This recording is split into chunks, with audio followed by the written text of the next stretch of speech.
Всем дизайн!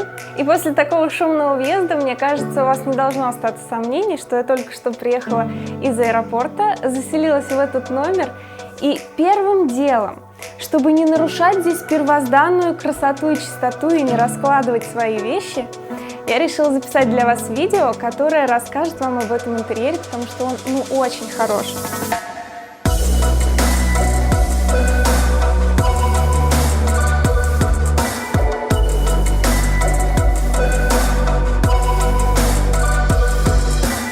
Ну а прежде минутка философии.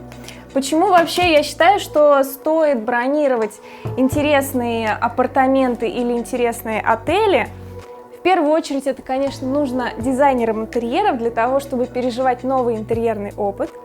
Ну а если вы не дизайнер интерьеров, но, например, у вас скоро будет ремонт, то вам тоже необходимо понять себя и пожить в разных интерьерах, для того, чтобы точно определить, в каком из них вы себя чувствуете комфортно. Маленький лайфхак. Например, вы едете на неделю в какое-то новое место, и там вместо того, чтобы бронировать жилье на неделю, вам нужно забронировать 2-3 номера или 2-3 типа апартаментов и пожить в разных. И тогда вы точно поймете, какой стиль и какой интерьер вам нравится. Вот в этом интерьере мне очень комфортно, поэтому я спешу вам о нем рассказать. Давайте пойдем. Теперь давайте глубже окунемся в интерьер и его детали. Начнем, допустим, вот с этого журнального столика, из которого торчит какая-то кочерга. Если вы видите какой-то журнальный столик, и из него торчит кочерга или что-то еще, присмотритесь внимательнее, потому что вполне возможно, что это ручка для того, чтобы этот столик переносить. И это гораздо удобнее, чем как-то подлезать там снизу и хватать за ножки. Так что вот такая вот фишечка интересная. Если вы видите в магазине, вы будете знать, для чего эти торчалки нужны. Тут у нас диван, ничего необычного, торшер. На стенах у нас дюрополимер. Это производитель, у которого производство в Европе, но к нам в Россию, в страны СНГ тоже он поставляется, поэтому у нас тоже его можно купить. На потолке тоже просто прилеплен к гипсокартонному потолку. Там LED-подсветка, а вот эти вот светильники-торчалки, они с поворотным механизмом, очень тоже прикольно. Я не знаю, кто их на самом деле поворачивает. Мне кажется, такие светильники устанавливают первый раз во время ремонта, поворачивают под нужным углом и больше никогда к ним не прикасаются. Ну ладно, вот здесь вот стол, который вот сейчас курсовчане, или, да, которые учатся, или которые у нас учились, оценят. Мы это проходим на курс «Такие детали». Здесь у нас розетки, встроенные в мебель. То есть у нас запитано все это через пол, и вот этот стол, он монументальный, его сдвинуть никуда нельзя.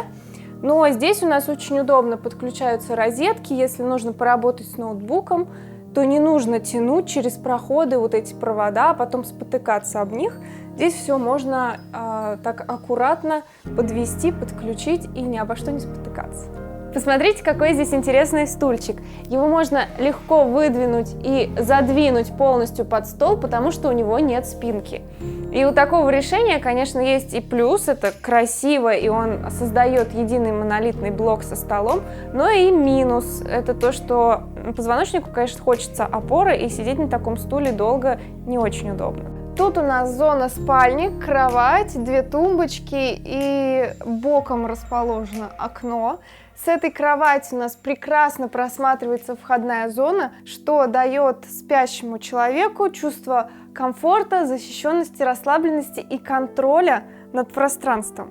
И вот такое расположение, это, можно так сказать, отельное клише. И вот тут я хочу с вами поговорить и договориться на очень интересную, любопытную тему. Вот в своем инстаграме, где я выкладываю не только свои размышления на тему, но и работы, я периодически читаю комментарии от вас, и там можно увидеть что-то типа: «Наталья, вы знаете, у вас какие-то очень отельные интерьеры», подразумевая, что в этих интерьерах нельзя жить, что они какие-то непригодные для реальности, что они неуютные. И тут я хочу с вами поспорить и рассказать вам вот такую вот идею.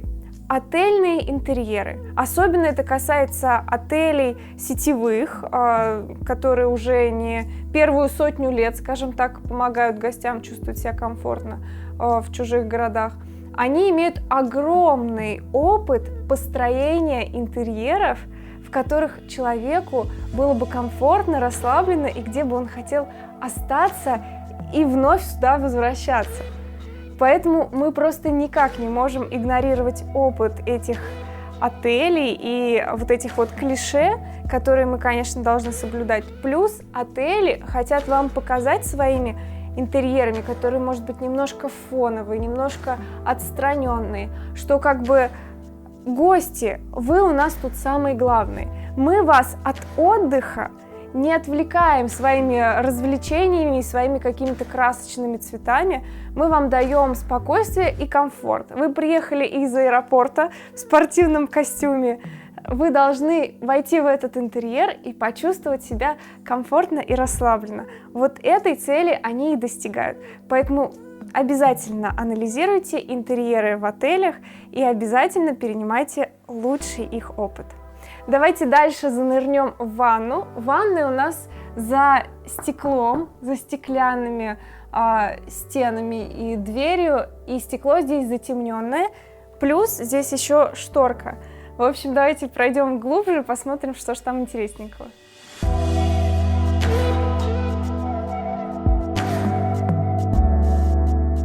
На полу и на стенах ванной комнаты здесь широкоформатный керамогранит. Вот это вот полотенце, друзья мои, сушитель. Даже если вы подумали, что это какая-то странная штука, это полотенце-сушитель. Он просто выглядит вот так прилично. И здесь я еще хочу обратить ваше внимание на количество источников света.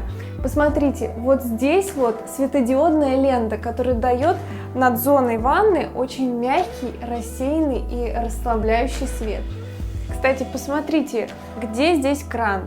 Здесь нет смесителя. Забыли, гады, поставить.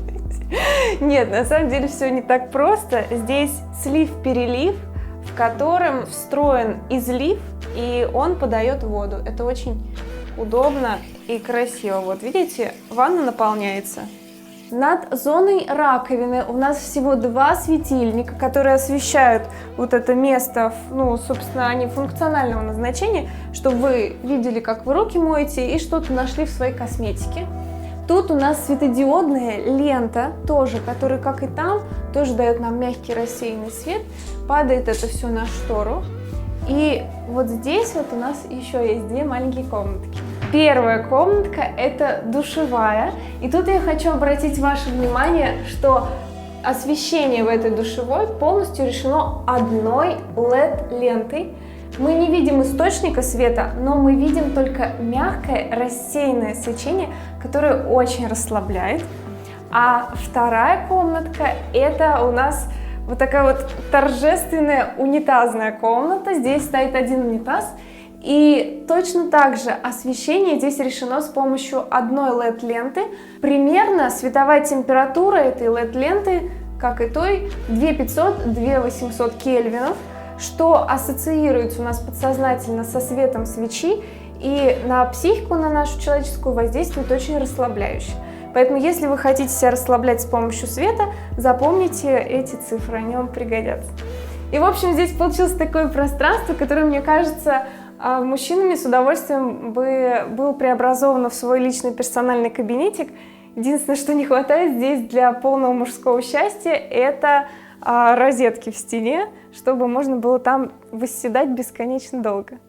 На этом все. Спасибо вам большое за просмотр. Если вам понравилось это видео, ставьте лайк.